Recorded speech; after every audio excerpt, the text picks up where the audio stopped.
अब उससे ऊपर जो चक्र है, जिसे कि हम कंठ में श्री कृष्ण का चक्र, इस जगह श्री कृष्ण जो गोप गोपियों के साथ खेला करते थे वो बराबर बीचों बीच। अब तो आजकल ऐसे भी बुद्धिमान निकल गए कि वो कहते हैं कि जिन्होंने गीता बताई वो कृष्ण अलग और जो कृष्ण जो गोप थे वो अलग, और पता नहीं कितने उनके और तरीके बनाएंगे। ये जो कंठ है, इस कंठ में 16, क्योंकि उनकी 16 कला आप जानते हैं, 16 पंखुड़ियां हैं। इसे विशुद्धि चक्र कहते हैं, मैंने एकदम विशुद्ध, क्योंकि योगेश्वर है। योगेश्वर को कुछ चिपकता नहीं है। तो आप उनकी कहानियां जानती हैं कि वो साक्षात योगेश्वर है, उनको कुछ चिपकता नहीं, बिल्कुल विशुद्ध आत्मा। और जब विशुद्ध पे आप आ जाते हैं तो सारी चीज़ नाटक जैसे दिखाई देती है और आप साक्षी होकर उसे देखते हैं। कोई चीज़ आपको चिपकती नहीं, आप साक्षी होकर के देखते हैं कि ये तो ड्रामा चल रहा है। क्योंकि आप जिस पानी में या भवसागर में फंसे हुए अपने लहरों से डर रहे थे, उससे उठ करके आप नाव में बैठ गए, आप लहरें देख रहे हैं। ये साक्षी स्वरूपत्व आप में अंदर आ जाता है। जैसे ही साक्षी स्वरूपत्व आ जाता है तो आप सारी सृष्टि को एक साक्षी होकर के देखते हैं और आप पर किसी चीज़ का असर नहीं आता। दूसरी बात यह है कि जो प्रश्न है आपके, उसका हल इससे बाहर निकलने पे ही होता। जब तक आप उसमें उलझे हुए हैं आपके प्रश्न कभी ठीक हो ही नहीं सकते। उससे जब आप बाहर निकल आते हैं तभी आप इस प्रश्न को ठीक कर सकते हैं। तो यहाँ पर बसा हुआ जो श्री कृष्ण का कंठ का स्थान है, इसमें भी 2 हिस्से हैं। एक को जैसे लेफ्ट का है और एक राइट। लेफ्ट में श्री विष्णु माया का स्थान। श्री विष्णु माया के बारे में आप जानते हैं कि जो उनकी बहन थी, जिन्होंने स्वर्ग में जाकर के आकाशवाणी करी थी, बादलों में से गरज कर कहा था कंस से कि तेरा मारने वाला अभी जीवित है। वही आकाशवाणी आज भी कार्य करती है। जो बिजली है ये भी कार्य करती है।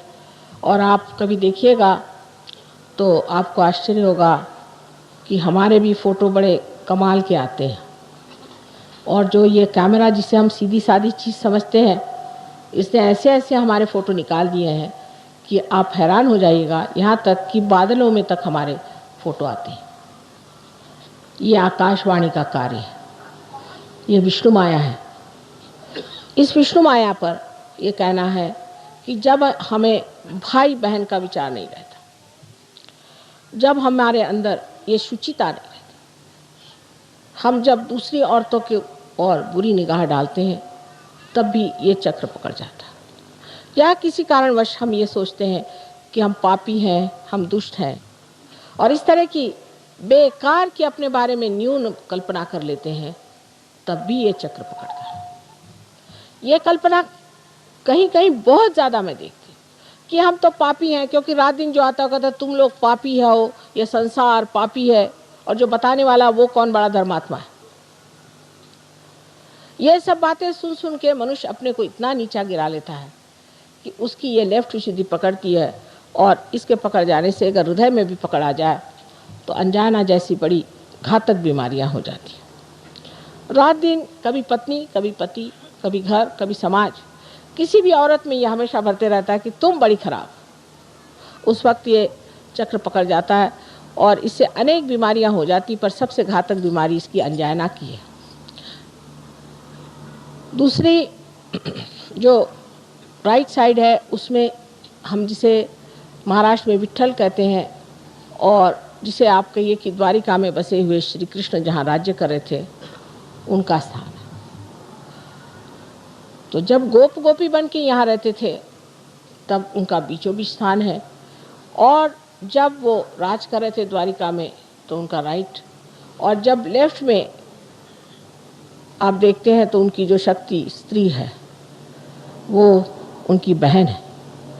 बीचों बीच में श्री कृष्ण की राधा, और इधर उनकी रुक्मिणी, उनकी पत्नी जो थी वो उनकी शक्ति थी। ऐसे ही मैंने आपसे कल बताया कि 5 शक्तियाँ वो और 16,000 और शक्तियाँ सारी श्री कृष्ण की यहाँ विट्ठल के स्थान पे है।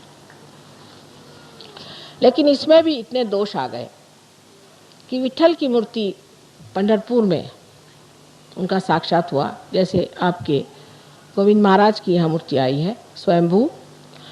उसके बाद लोगों ने वहाँ पे अपना धंधा शुरू कर दिया और लोग एक एक महीना मुंह में तंबाकू डाल के विट्ठल विट्ठल विट्ठल करते हुए पैदल जाते थे।